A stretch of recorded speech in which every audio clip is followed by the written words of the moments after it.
I tried learning guitar. I took some guitar lessons, but I just couldn't like sustain it. Like I would get really into it for about a month, and then I would just have to put it down for like work or school. But no, I haven't been able to pick up any instruments for a while now.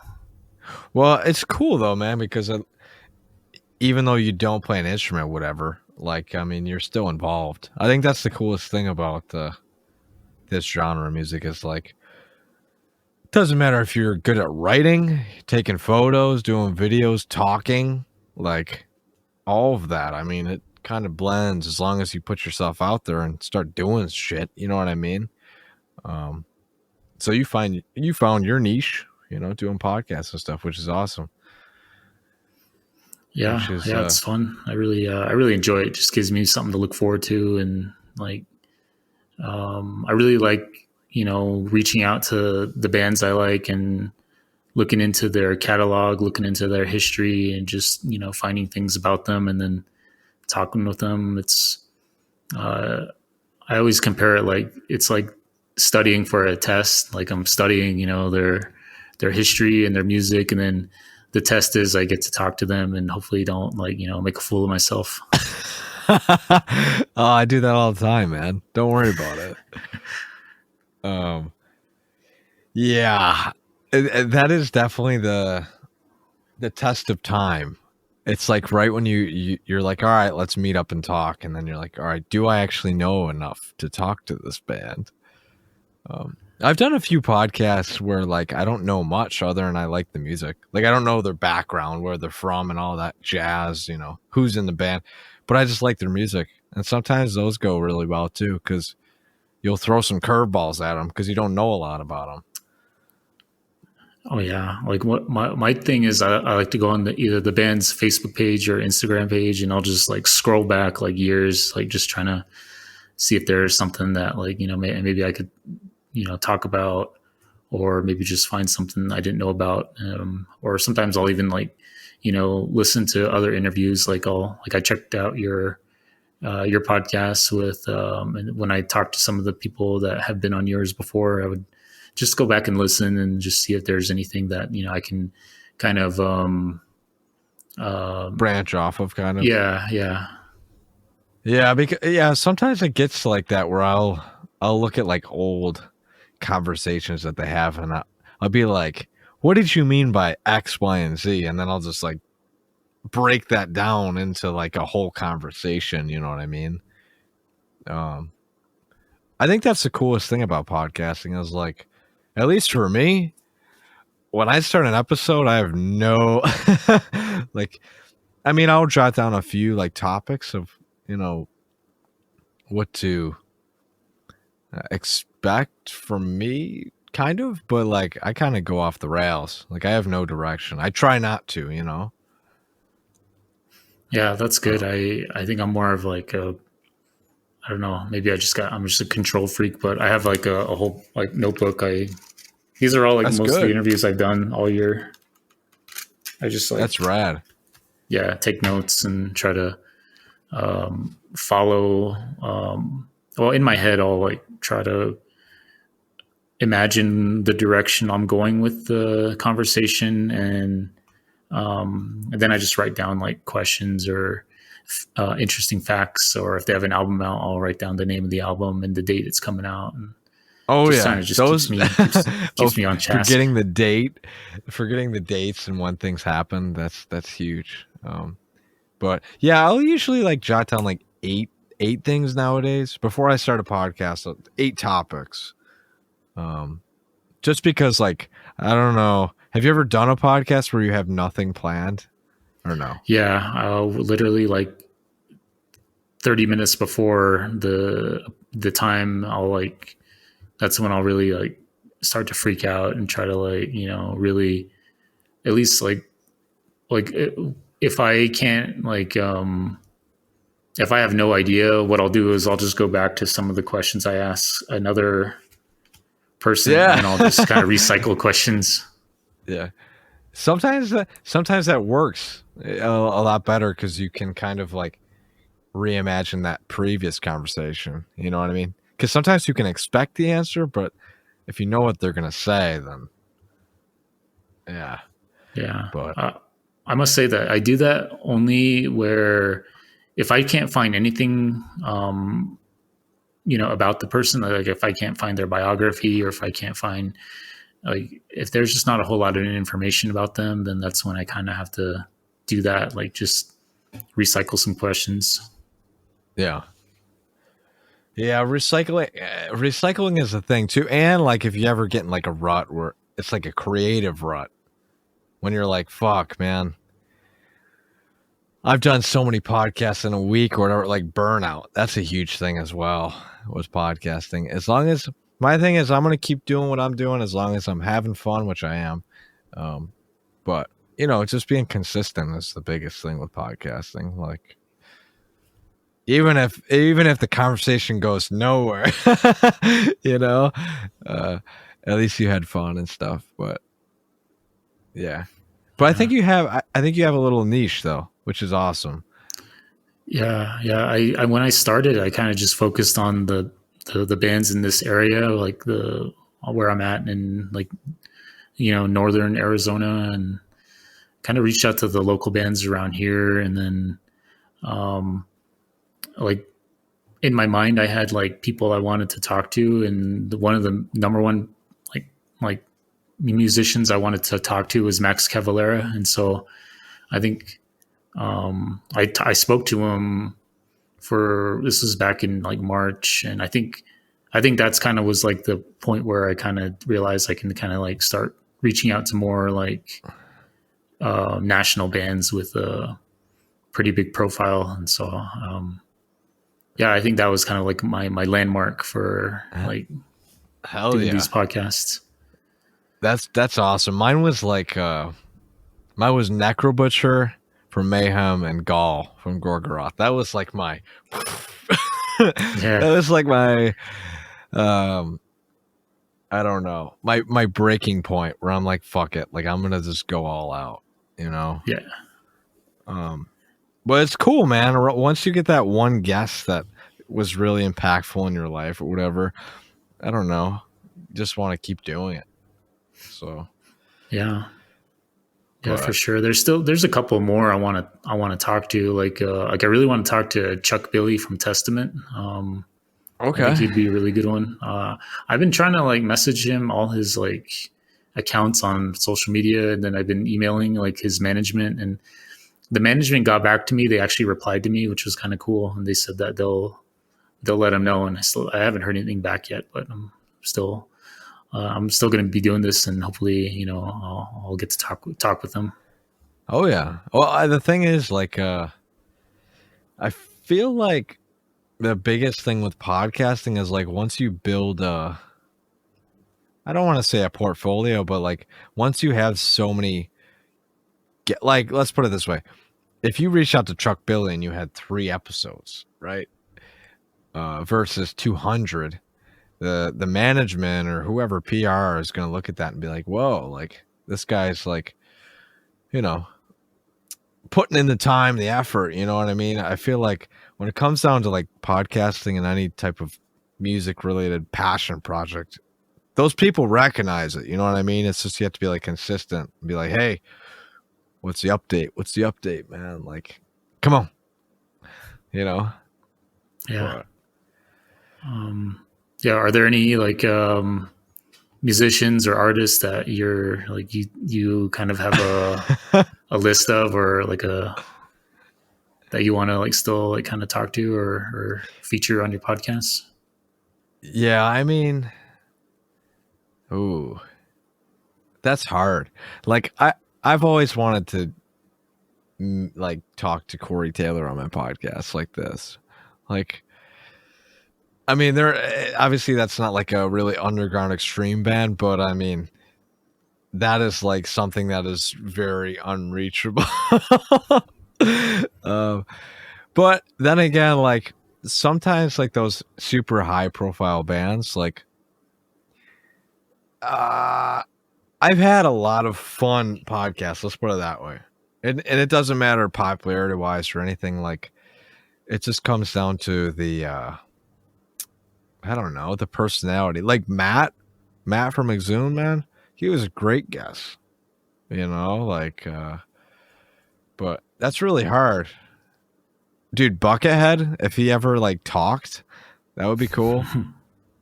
Uh, I don't know, Alex Van Halen, Howard Jones from Killswitch Engage. Oh yeah, I think that yeah, Wolfgang Van Halen, Eddie Van Halen's son. That'd be cool. yeah, But yeah, there's a lot of people, man, I haven't hit yet. But I'm just gonna keep trucking along, you know. yeah, yeah. Same here. I really want to just kind of, since I've been doing this, I kind of like found out more bands in my area. I kind of want to like go back and kind of reach out to the bands that I didn't know about before and try to get them on, just so people can check them out or at least give them some exposure. Yeah, I really Yeah, like this area and the scene out here. that's awesome. I mean, like I'm currently slowly working on a documentary about our local scene or whatever. From like Buffalo, Rochester area, Niagara Falls. I just started doing that like 2 months ago.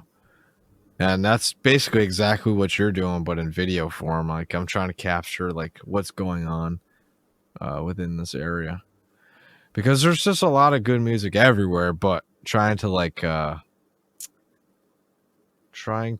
organize it in a way that people understand. Oh, this is a scene is a whole another thing. You know what I mean? Yeah, yeah.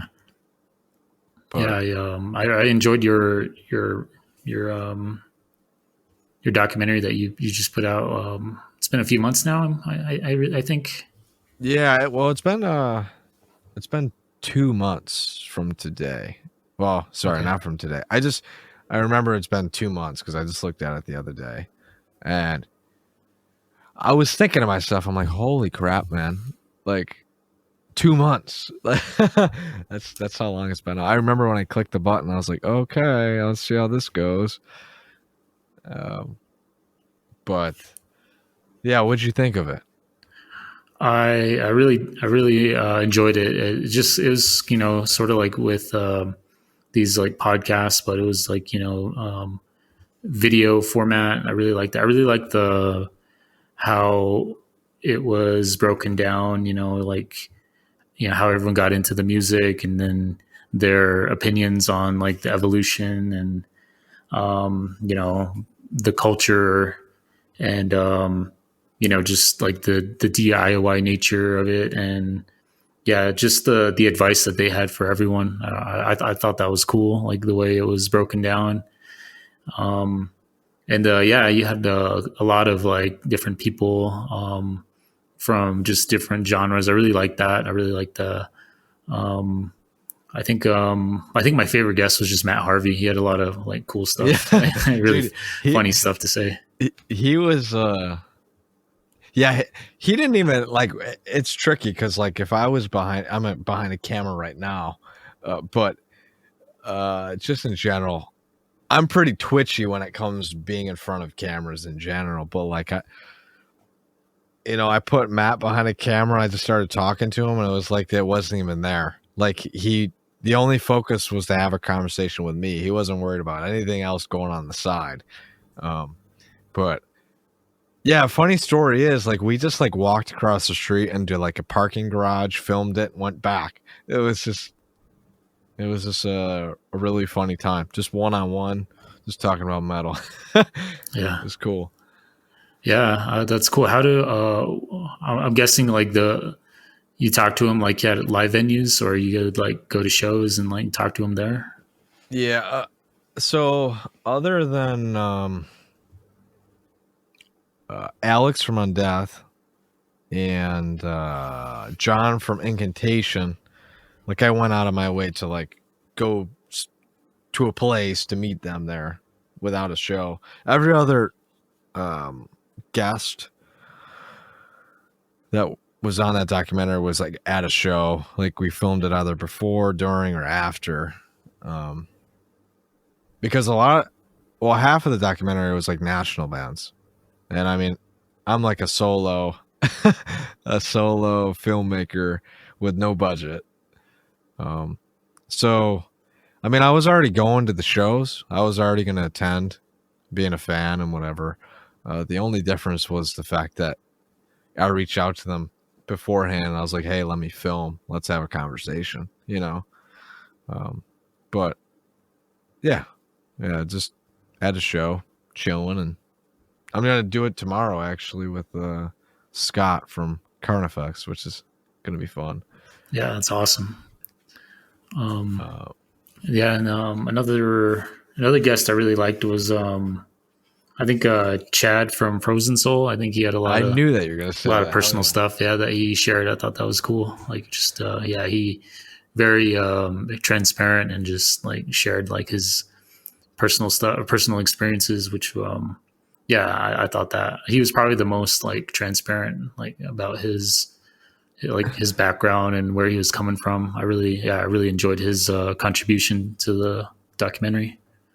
Yeah, he was. I don't know, the Frozen Soul guys and gals. I mean, that band. It's funny because I mean they're like a newer band, but like they came out like guns blazing, right? But not only is like their music good, but they're just like cool and really relaxed people. I mean, like I just thinking back on like that interaction with Chad and Michael. We did the same thing. We went to the parking garage across the street, but like it was a little bit of a different atmosphere because I don't know, man. Like Chad, for example, like after the show, like he just gave me like a free vinyl. He was like, "Hey man, he's like, look at he's like, I don't want any money. I just want to let you know that like I appreciate the hell out of what you're doing. It means a lot to us. And like, you know, the scene needed this. He's like, I want this vinyl to be yours. And he just gave it to me for no reason. Like there was no, like I didn't like walk up to the merch booth and be like, hey man, can I get some free merch? Like that was not the thing. It was just cool to see somebody like that. You know, the popularity didn't like, you know, I don't know, like catch up with them. You know what I mean? Like sometimes bands, when they get popular, they kind of lose the attitude of, hey, like I really appreciate everybody that's, you know, supporting us. And yeah, they're just super down to earth, man.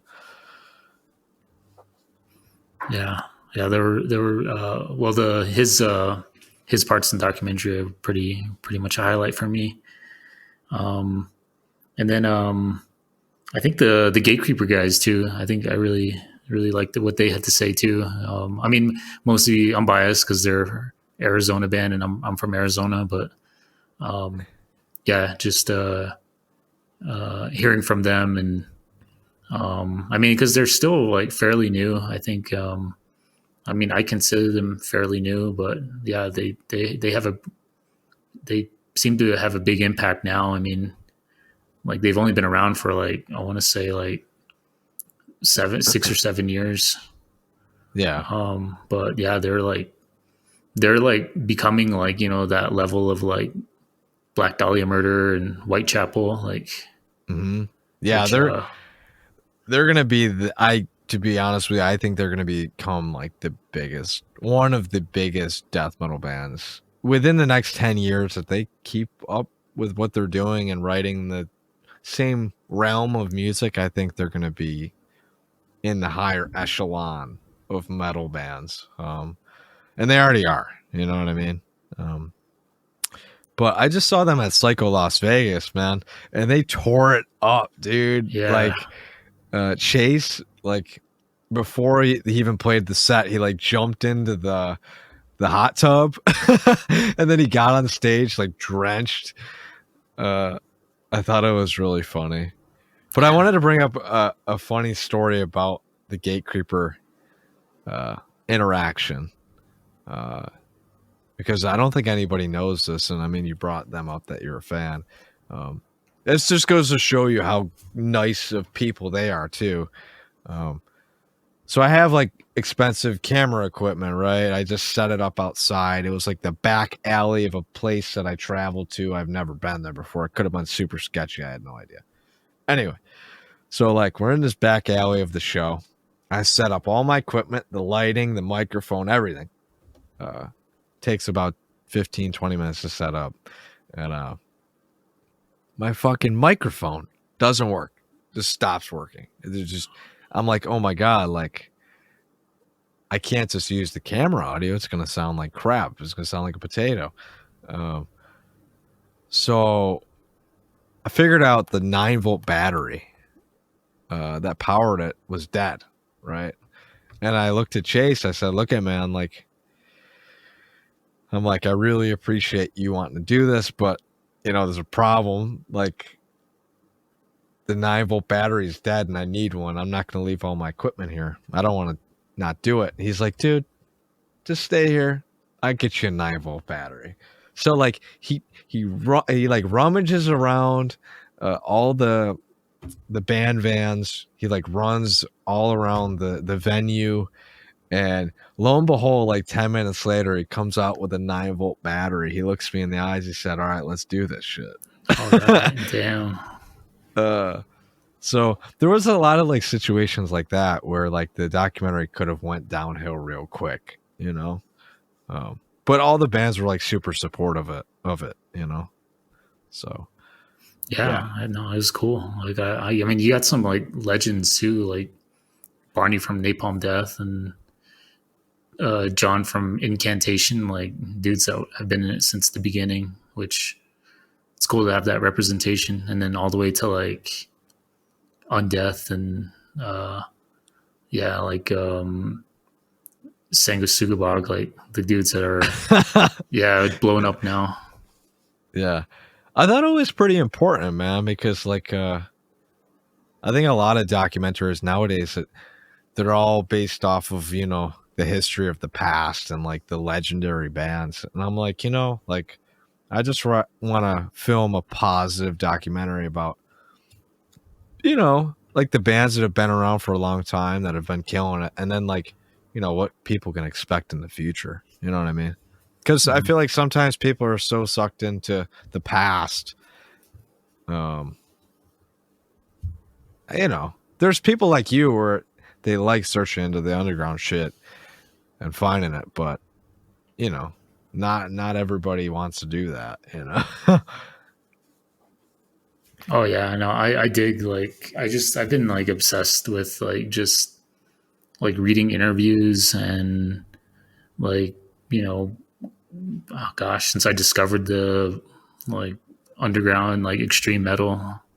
I mean, it was just like magazines and stuff like that, just like reading about like what the process of like putting out the album and the lyrics and the lineup and all that stuff. I think I've always just kind of I guess I just been kind of like a nerd. Like I kind of want to dive deeper, and so I think this just kind of like is just an extension, like talking to the bands and listening to interviews like yours. It's just an extension of that. Yeah, I think it's funny nowadays because like like sometimes when people think of like metalheads, they think of like like smelly dudes with super long hair and black t-shirts, and like yeah, I mean to some extent that's true, but that's like so far from the truth because they come in all different forms, and people look different all over that like this type of music. Just the other day, like I was like at work and this dude was playing like some really heavy stuff like next to me, and I looked at him. I said, you're into this kind of stuff? He goes, yeah, man. He goes, why? I go, I don't know, like you don't have the typical long hair, blah blah blah. He's like fuck all that, man. He's like, I like the music. But yeah, metal is a universal language. Oh yeah. I mean, where I work, I I don't think I have anyone I talk to about music. I mean, my I guess where I kind of get that output, or where I get that kind of interaction, is going to live shows. And um, even when I'm at work, I think just listening to interviews too. It's like I'm getting that I'm just getting information from that world that I'm really feel like I'm a part of, or that scene I feel like I'm trying to be a part of. Yeah. What attracted you to like podcasting in specific? Did you listen to like podcasts before you got into this type of music, or? Yeah. So I mean, I'm 36. I'm been into like metal since since I want to say like 98, 99, whenever Korn, Freak on a Leash, and the first Slipknot album came out. And then yeah, I just been a fan. I'd say I think it was like Slayer. Like when I heard Slayer, I think that's kind of what kind of like just basically opened the gate for like listening to faster, like extreme, like metal. And then yeah, from there it just kind of like snowballed into like finding out about At the Gates and Death, and Oh like In man. Flames. Oh man. At the Gates. Yeah. So good. So good. Yeah. So I was a fan of the music first, and then the podcasting thing, I found out about it like I want to say around 2010, 2011. So I was like really into podcasts for a while, because I was still like going to school, and I would ride my bike. Like I was going to school in Tucson, Arizona at the time, and I would like just ride my bike everywhere. And like, like the Relapse Records podcast was probably my favorite one. Like it was really good. It was like a monthly podcast with like interviews of Relapse Records artists, and they had like a playlist, and then they had like the guests would like pick their favorite like Relapse artist or Relapse album. It was all like just nothing about everything about Relapse and the history. And that's the one I found out like what Matt Harvey was on. And I think from there, that's when I kind of found out that there was podcasts, where people interview like bands or musicians that I like. So then I kind of started seeking those out. And I think a couple years later, I found out about the Jamie Josta podcast. Like I want to say like 2014 ish or something like that. Yeah. And then I've been listening to his like shoot ever since he's been putting out podcasts. Isn't that funny too? Like I hear more about his podcast than actually his music. Not to like bash him or anything, but like everybody loves his podcast. And like maybe it's because I'm not around that like hardcore scene or whatever, but I'm just like everybody listens to it, man. Like yeah, everybody likes Jamie, man. Yeah. He I think a lot of those like Blabbermouth and Lamb Goat and like like Metal Injection, they do like clickbait. Like they take quotes from Jamie Joss's podcast, and then they like use it as clickbait to get people to go to their website. So then I kind of noticed that he's like a legit like like podcasts like that people look and listen to for like for like news and like headlining, like or people like that cover like metal, like they look to his podcast to like put shit out. Yeah, like he's a good resource, good reference. Yeah. And I think the funniest thing about his podcast, great content, but like I just like the fact on like how when I used to watch it, he would just like sit on his like reclining chair with a mic. He'd be like, it's just so nonchalant and relaxed. I feel like that's the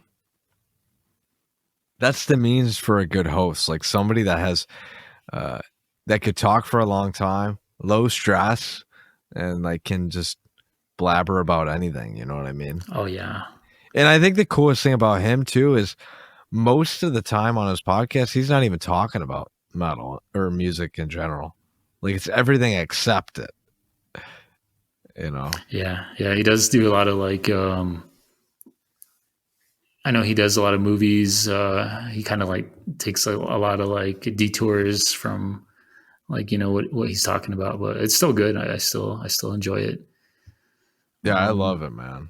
Yeah, yeah. I think I don't know if he's on tour now, but I think he hasn't really been putting some out this past couple months. But um, yeah, I dig it. I always like try to turn people onto it, and um, like I guess for me, I wanted to kind of do that, but like for like bands in my area, because like not a lot of like because I guess my whole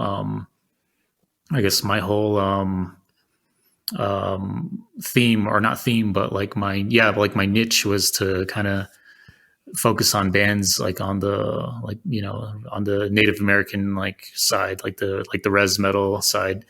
So I was really Mm-hmm. trying to push to that. I pushed that because there was like a Revolver, like Revolver did like Oh, a you're talking about like documentary? yeah, they did a documentary about like those bands, but I kind of feel like they didn't like really um they did everything but like share their music, or share like where you can like find these Check it people. out. Yeah. Yeah, yeah, it's like they just kind of like it was cool, but I think it was more like kind of for promoting like themselves. I mean, they did like some cool interviews, but I feel like they didn't really kind of get the word Promote the out on some actual of the band bands. itself.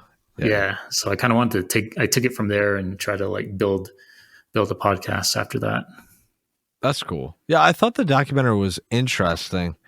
I haven't watched it in a while, but um I feel like the story was definitely there, but I do remember like after it being like, who was that band? Like who are these people? You know? And I Yeah, mean, well, and documentaries are really hard because I mean there's flaws in mine. I know that there's flaws. But holy shit.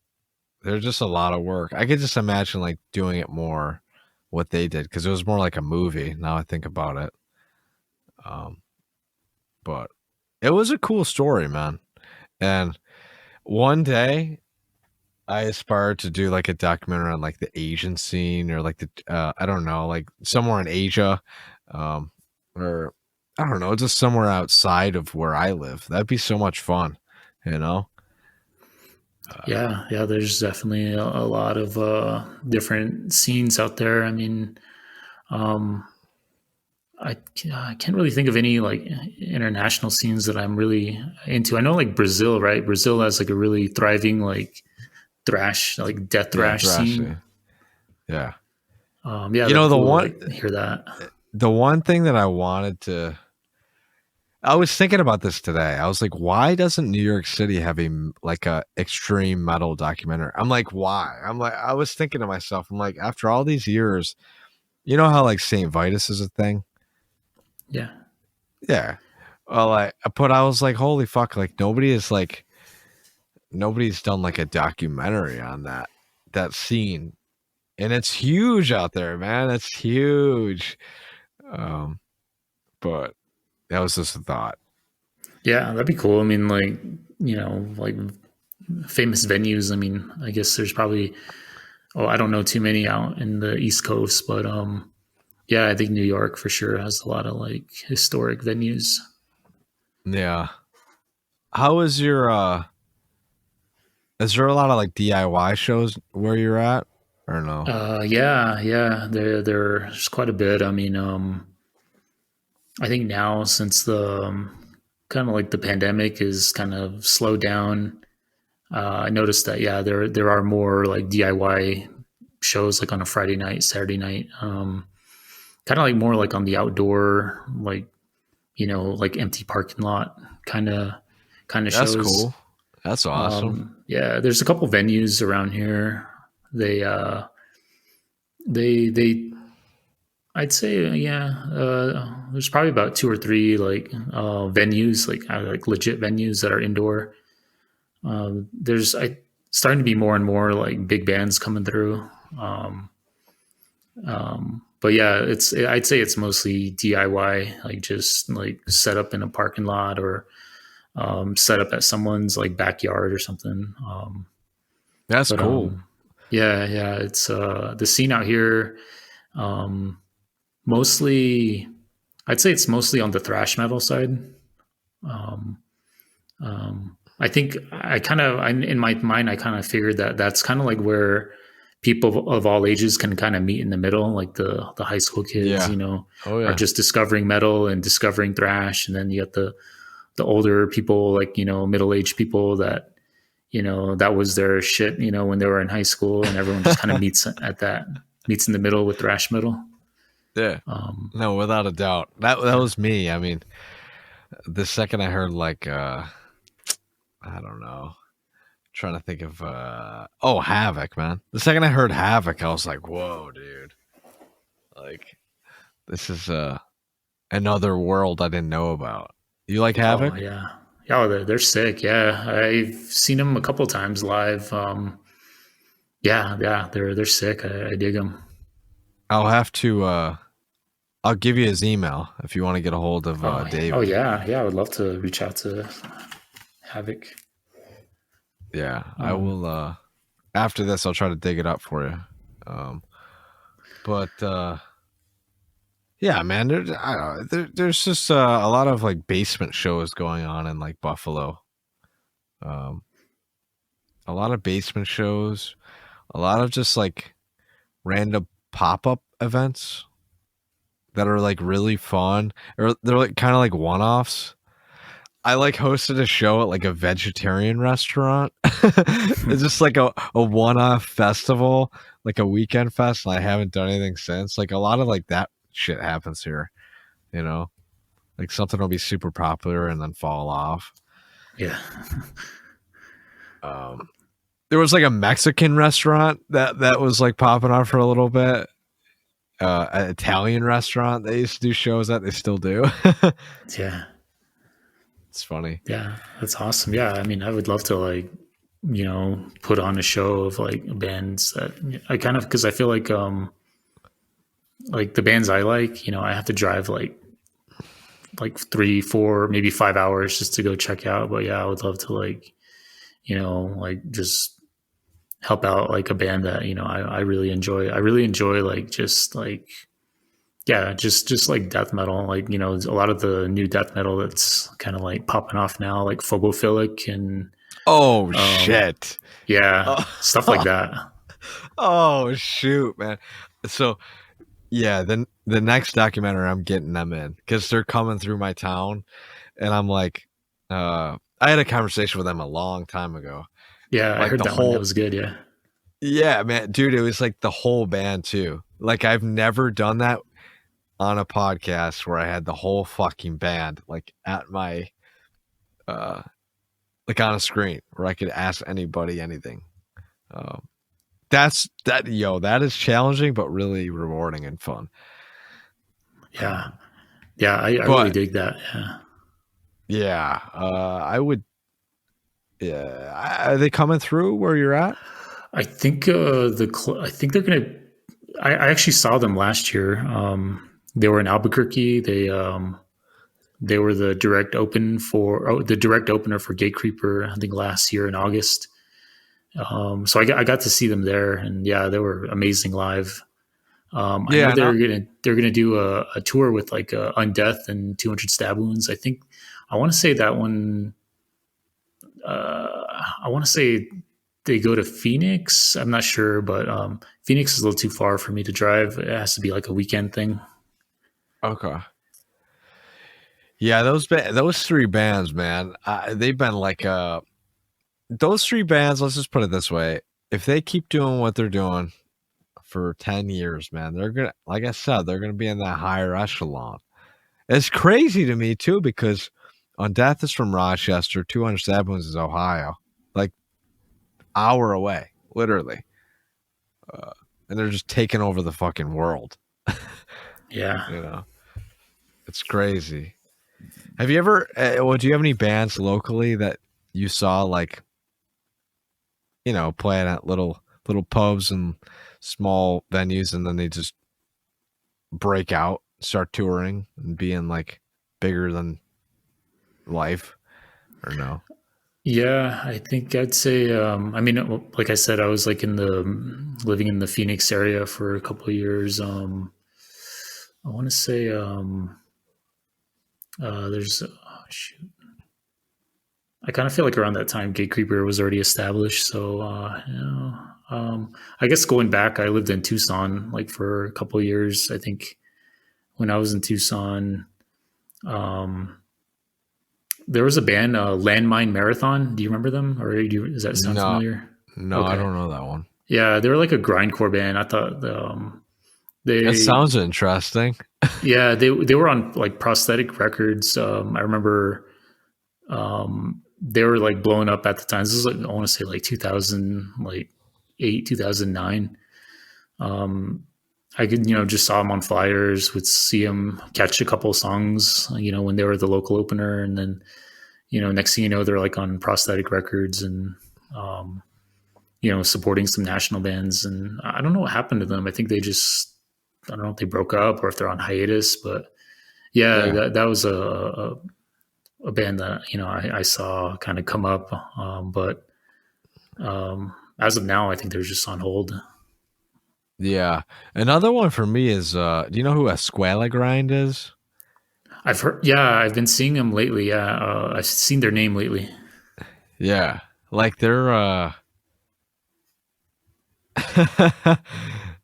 like a female fronted grindcore band, which is it doesn't matter, female, male, whatever. But she's got some like energy to her, man. Like she like grabs the you know how like a you know somebody with the mic has to grab the attention, like she just demands it.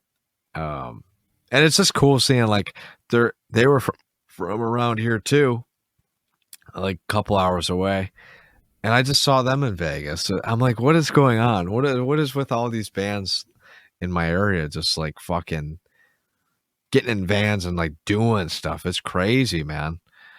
um but yeah, yeah, it's just so much good music going on now.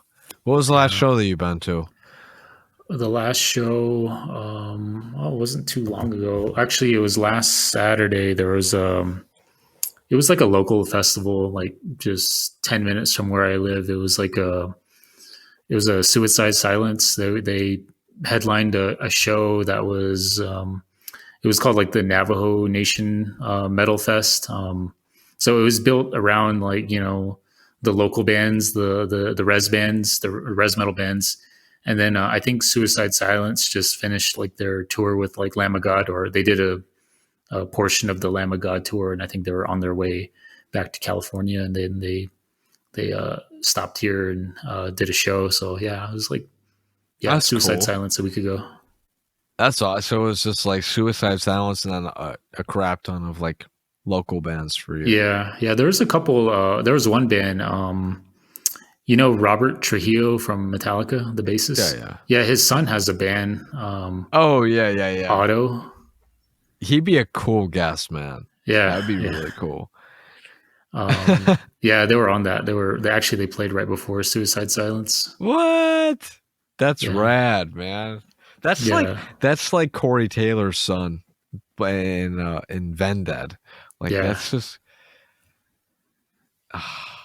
yeah. I mean, the guy sounds just like Corey too. It's ridiculous. It's crazy. He could probably like take over for Corey if Corey ever oh decides to shoot! like. Don't say that too loud. He'll get Corey's gonna like hop on and be like, "What the fuck did you just say?" He's gonna be like, I was thinking about that today. I was like, you know, why did they get a new Slipknot drummer when they could have just got their son? You know, Yeah, but I feel like that'd yeah. be a Keep it little in the bit of family. Yeah. I feel like that'd be a little bit of conflict of interest. Yeah, because I think you're right. The drummer or the Sean Crayon, his son is drummer for Vended as well. Yeah, Yeah, yeah. I don't know. I think I have no idea. Max Cavalier did that. He put his son as the drummer for Soulfly. I feel like that would be so weird. Like being like building something up and then being like, all right, son, you're gonna be a part of it. Like that'd be huge, you know. Yeah. Yeah. It's like letting them join the family business. Yeah. Yeah, exactly. But just something way more like stressful and I don't know, Yeah. blood, sweat, and tears. You know. Oh yeah. Um, Uh, Actually, speaking of Max, he was at that festival last week for the Suicide Silence show. I guess Max's son plays in Healing Magic. okay. Um, Max's son, he has the son who's the drummer, but then he has another son who has his own band. I think he was also in like Go Ahead and Die with them, but yeah, What the hell? his son was in Healing Magic, and they played on that fest as well. That's great. So like you got all these like rock stars' sons there. That's funny, man. Yeah, yeah, That's we just need hilarious. Vended to like finish the hat trick of three sons musicians bands. That's funny. Well, it's cool. Like they don't really care what the fan like. Not that they don't care what the fans think, but I feel like sometimes I don't know if it was me, man, and I had to like carry the torch of like a really successful father or mother being a musician. I feel like that'd be super stressful because you'd always be like compared and you know I don't know. Just like, oh, I sound like X, Y, and Z, you know. Some people are brutal with that, where there's like, oh, you're trying to mimic your family member. And it's like, you know. Yeah. But it's cool that they're doing what they're doing. I respect it. And the music sounds really good. Oh yeah, no, I appreciate them like making their way out here because like it's not easy to get out here. It's like the main interstate to get here where I live. It's like Interstate 40. It's like you got to go 45 minutes like north, like on a small highway, like a with like there's like livestock that sometimes people run into livestock or like horses or like cattle like on the road. Like it's not easy to get here, so I really you know it's just cool, and I'm just like glad they like came out here and put on a show for us. And the That's promoter cool. who did the show, he does a really like sick job like bringing bands out here. That's awesome. Yeah, I mean, like, whew, I mean, I've talked to bands about that in general, just the fact of um, treating bands correctly, like building a relationship. I remember Chase said to me, he's like, man, he's like, the difference, the difference, uh, I, the, basically what he was trying to say is like, he learned that building relationships along the road has helped them a lot. Like when he was playing that show that I filmed at, he was like, man, like I know the promoter's name, you know, and he knows our name. Like it's like I don't know, it's a healthy relationship, you know what I mean? And it's good because a show like that, you don't want to go out there and be like, oh, like the promoter's gonna scam me or something crazy. Like that's good that you have reputable people out there, you know. Yeah. Yeah, no, I'm just hoping more bands come out here. There's like places like that are part of like a bigger like kind of like an urban area that, but I'd say have you been to Arizona before? No, the I've only been to Vegas, Florida, and that's about it, man. Oh, okay. Yeah, no, so like Phoenix and Tucson, those are like the two biggest like cities. And then there's one place on the northern part of the state called Flagstaff. They have like this university, Northern Arizona University. Like that's a pretty cool spot. I'm hoping more bands can like go out there. It'll save me like 3 hours driving to Phoenix. What is your typical? So, say a big band came through. What's your typical drive? Um, I'd say I guess Albuquerque would probably be the closest place, and that's about 3 hours, like one way. Oh no shit. Yeah, Okay. so it works out if it's a weekend. Like if I go there, check out a show, spend the night, and then drive back on Sunday. That would be ideal. Actually, um, tomorrow night, Gruesome, Matt Harvey's band Gruesome is going to be in Albuquerque, and I've always wanted to see them live ever since Come Gruesome. on, you're getting there, man. Yeah, I really need to go there, so I'm gonna make it happen. I 3 hours? You gonna Yeah, make three that? hours one way, and then so 3 hours back. So and then there's like work the next morning, but I'm I really want to go. So if I go, I would leave like in the Crush some afternoon. Red Bulls, man. Yeah, and then just drive back. Like try to get back Jesus. before like 2 in the morning. Oh man. Whoo! I've done those drives, man. I've done a few where I'm like, I need to do it. I need to go to this show. And Yeah, like, I think the best part about those shows is like when you get back home and you're like, I did it. I went to that show. Tomorrow's gonna be a good time, but I went to the show. yeah, yeah. Um, yeah, those are tough, but I've done them before. I mean, like I said, like if it's a Friday night show or Saturday night show, and I don't have to work the next day, like that's just the best. I don't have to stress about getting back and driving, and getting back at 2 in the morning. But Oh yeah. Oh, the old 2 in the morning. yeah, I feel like I can never understand why concerts always started super late. oh Like I man, understand the fact that like people have obligations or shit, but like at the same time I'm like nobody wants to be out till 3 in the morning, 5 in the morning, you know. yeah, Um there's a yeah, place local to me where like the shows literally don't start until midnight. oh my god, Like it's called the Bug Jar. It's like local shit, but it's just funny. yeah, no, But there was a show I went to. It was a good few months ago. It was like Carcass, Immolation, Creeping Death. It was only three bands on the bill, and I was hoping it would start like at 7, and then it'd be done. I'd be home like by midnight, but like I think they started around, I want to say 9:30.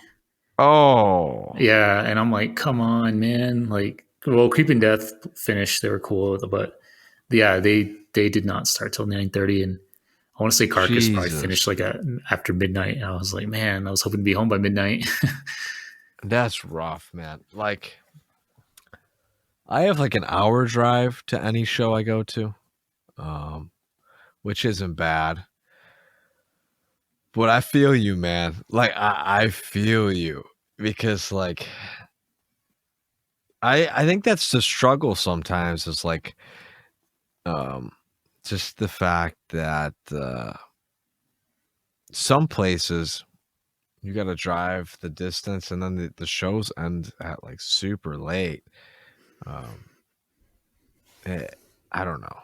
For me, Yeah. I have trouble driving home in the dark. Like I just Oh yeah, veer off yeah, sometimes, you know. That's why I said drink some Red Bulls tomorrow, yeah. Oh man. yeah, for sure.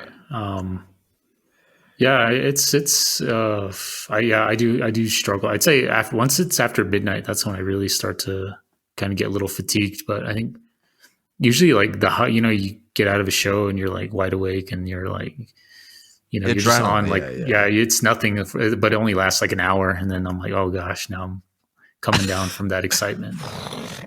Yeah, yeah. What was your most memorable show? I'd say the Max Cavalera, Igor Cavalera tour that just happened. Well, actually, it's going on right now, but the first leg of that, the Return Beneath the Rise, back Oh, okay. in May. Like, I don't know. I'm such a big Max Cavalera fan. I think that I had so much. I guess I was like really looking forward to it so for so many like months, and I finally made it, and yeah, it was just amazing. Just hearing like those Sepultura songs like live, like um, it was amazing. I became a fan of Max through Soulfly, and then I kind of uh, retraced like Sepultura, uh, like after discovering Soulfly. But I kind of I realized like the like how important it was to see that like Max and Igor play those songs live, and I would say yeah that's been probably the most like memorable within the last like 6 months. But before That's that, rad. yeah, before that it was probably like um, I don't know. I'm a big Gojira fan too. Like Gojira, like saw Yes. them. I want to say 2013. Like they played. It was that Le Enfant Sauvage tour with Okay. like Devin Townsend project, and that was yeah. I really was really blown away, and just I think it was like right when Gojira just started to blow up. Dude, Gojira is like, oh man. They hit, I don't know. There's just something special about that band, man. They got the rhythm, they got the hooks, they got the riffs, like everything about that band. Um, it's the only band where I took a foot to the back of my head and I was like, you know what? It's all good, man. Gojira. Like, it's all good. I would be the same way. yeah, damn. uh, but Um, Oh, that sounds brutal, but like yeah, I mean, just being there for Gojira, I think yeah, you gotta let it slide and just enjoy the moment. yeah, I'm hearing the Stranded riff right now. Dun, dun, dun, dun, dun, dun. That's a that's an awesome riff. Yeah. But Oh yeah, they're like just blowing up. I mean, I think the last time they came through here was with the Deftones. I think they opened for or they were opening for Deftones. That was huge. I mean, um, yeah, it was cool just to see them like on such a big like production, like a really clean production, and just seeing the whole like show and the presentation of the show is just amazing. And it's cool seeing them from where they I mean I became a fan of them uh when the From Mars to Sirius like was just came out, and so back then they were like opening small clubs. Like I think when I first time I ever saw them, there's like 20 people there at a small club in Tucson, and then oh, really? seeing them Okay. now to like opening for like Metallica and like the football arenas is amazing. Yeah, that's cool, man. Like Mario, Jesus Christ, man. He's I wish I could move my hands that quick and be on beat and stuff, but yeah, I don't know. I don't know what to say other than if there's anybody that doesn't know Gojira, listen to them right now. Like they're just the best. They're one of the best. But Yeah, yeah, oh yeah, hands down, just like top five favorite bands for me. Yeah,